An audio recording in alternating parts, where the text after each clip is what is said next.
Now available in paperback and e-readers, The Legendary Mad Matilda. Get the conclusion to the Spinsterella trilogy in online booksellers today.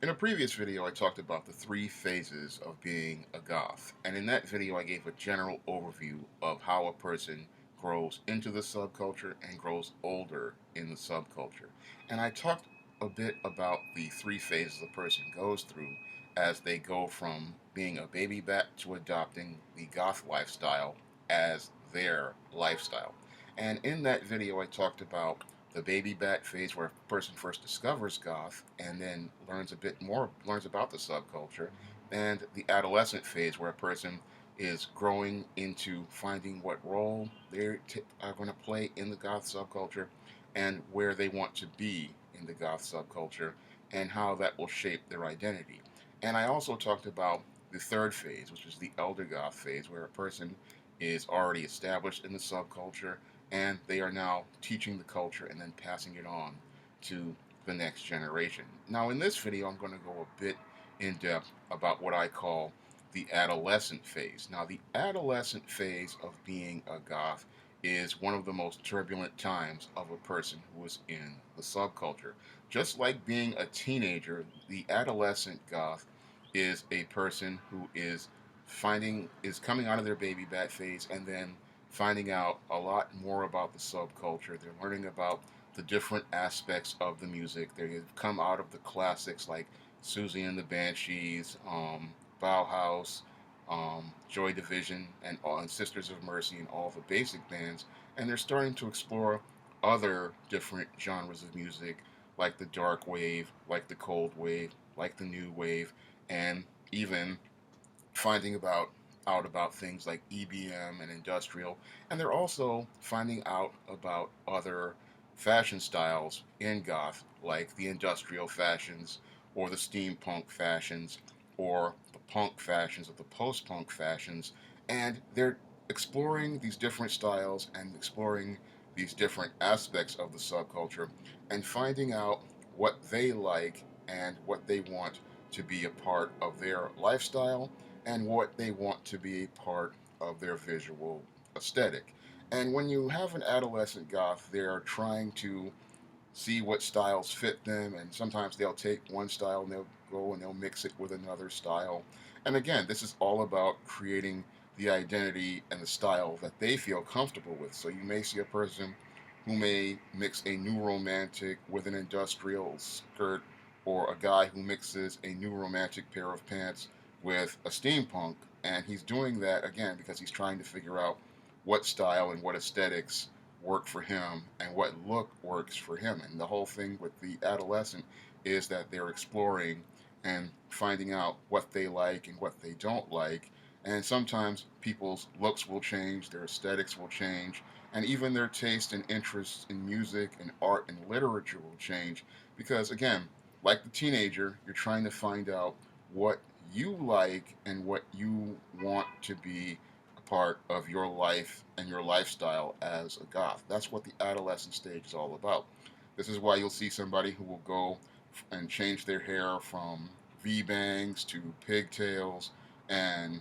they'll change the hair color of their hair, and sometimes they'll change the total complete look because, again, trying to figure out what works for you, what fits you, and what is going to be what you consider your goth look or your goth aesthetic and the type of music you like in the subculture. This is what people do in the adolescent stage because you're exploring and discovering, and it's not bad to explore and discover because as you learn more and more about the subculture, you learn more about the different styles of music, the different looks, the different art, the different literary styles. You gain an expanded mindset and you learn more about the culture and you can understand it more in depth and you can explain it more to people as you explore the subculture and learn about the different aspects. People in the adolescent stage, they may go to one traditional club one night and then they may go to an industrial event, or they may go to another type of event like a poetry event. And again, it's them trying to learn about different aspects of the scene and learn where they want to be in the scene. This is all all a part of exploration. This is all what teenagers do when they're trying to discover who they are. Another aspect of being an adolescent goth is trying to find not only your place in the subculture, but also trying to figure out how you're going to make a living in the world. Because a lot of people in the adolescent phase, they've come out of their baby bat years, which were a part of their teen years, and then they're entering their young adult years. These are people who are usually, they've come out of high school, they've come out of college, and they're getting ready to enter the world of professional work. And it's completely different than something like a fast food job or a Starbucks job where you just wear a uniform and you wear a wig sometimes if you have colored hair to cover it up, or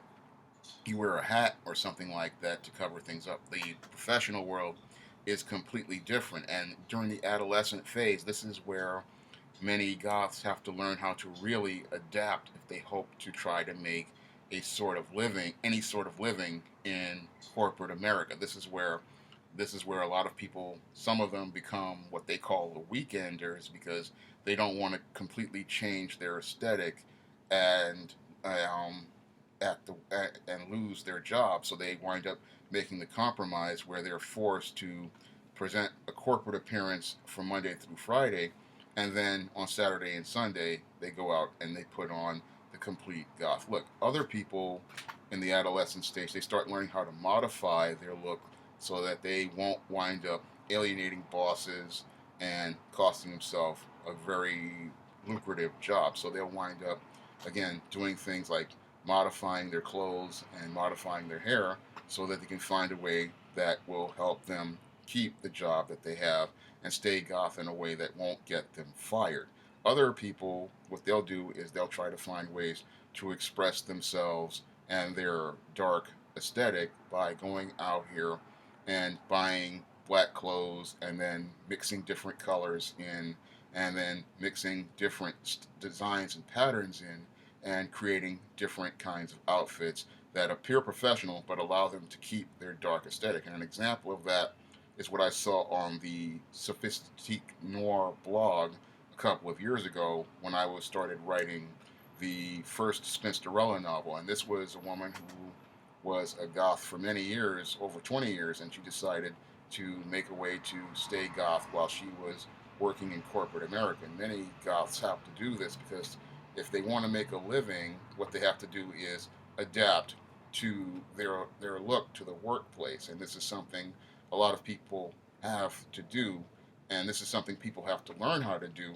during the adolescent phase, because during that phase you're trying to figure out where you want to go in your professional career, but you also want to try to maintain the dark goth look that you have and the dark aesthetic that you have and stay true to yourself while finding a way to still make that living in the career you chose to pursue. And that's a major challenge during the adolescent phase for many goths and many of us darkly inclined out here, is still trying to find that way to still maintain your identity as a goth and still be able to go out here and work in a place like corporate America or corporate businesses abroad. Because I know a lot of goths out here are in European countries, Asian countries, foreign countries, all over the world. And that's a major challenge in the adolescent phase, because the adolescent phase, again, it's all about discovering what you like in the subculture, learning about different aspects of the subculture, and then trying to find a way to adapt those dark aesthetics and stay true to yourself while trying to find a way to make a living. And this adolescent phase is filled with a lot of stress, a lot of anxiety, and it's a very emotional part of being a goth. It's just like being a teenager, because teenagers are filled with angst, they're filled with anxiety, because they're still trying to figure out how to make things work, how to make things work for them, and how to make things work in a way that helps them navigate a course in the world. And that's all a part of the whole adolescent phase. And this is something I felt I needed to write about in the legendary Mad Matilda, because in the legendary Mad Matilda novel, this is where the Matilda Crowley character is in her adolescent phase, and she's in the rave scene. She's a rave event promoter and a rave event coordinator, and she's just about to come out of college, and she's trying to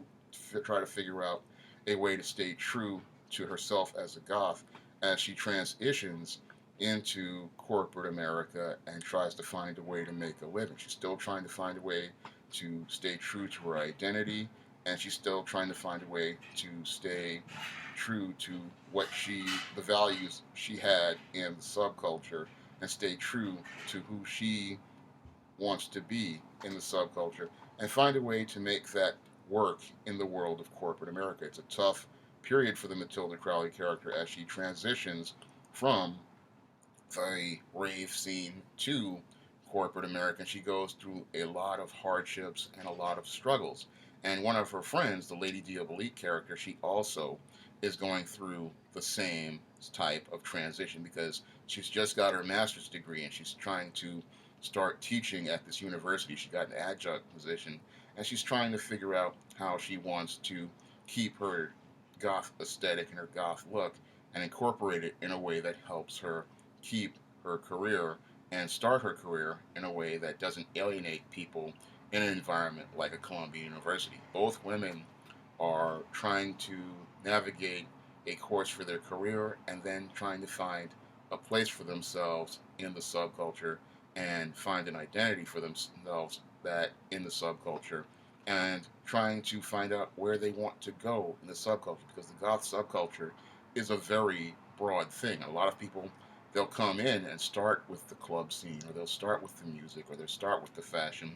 but as they learn more about the subculture, they start to learn that it's a very broad thing, and there's a lot of different aspects to it. And some people,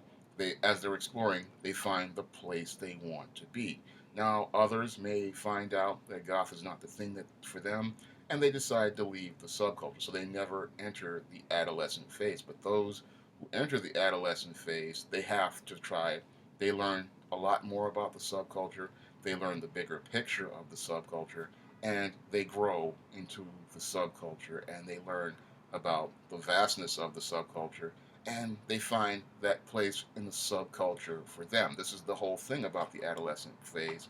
is finding the place that's right for you, the style that's right for you, and what makes you comfortable. The whole thing is about finding all those things that you like and making that a part of your goth aesthetic and your whole identity as a person and the lifestyle that you want to live.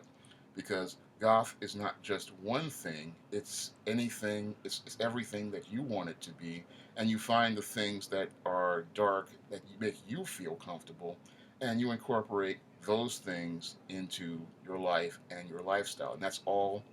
part of the adolescent phase of being a goth, is finding all those things. And then once you have come out of adolescence, you start coming into adulthood. And when you enter the adult or the elder goth phase, that's where you can take all the things that you have learned and then go on to teach others about the subculture. And when you're in the elder or adult phase, that's the phase where you're passing that culture and tradition on to the next generation of baby bats so that they can learn what was great about the goth subculture, what was great about the music, what was great about the literature, what was great about the fashion, and pass that on so that they can understand what the subculture is about and why it's important. You can pick up the legendary Mad Matilda and learn more about Matilda Crowley's adolescent phase as a goth by clicking the link to Amazon.com in the description box. That's all I have to say for this video. You can comment, rate, and subscribe.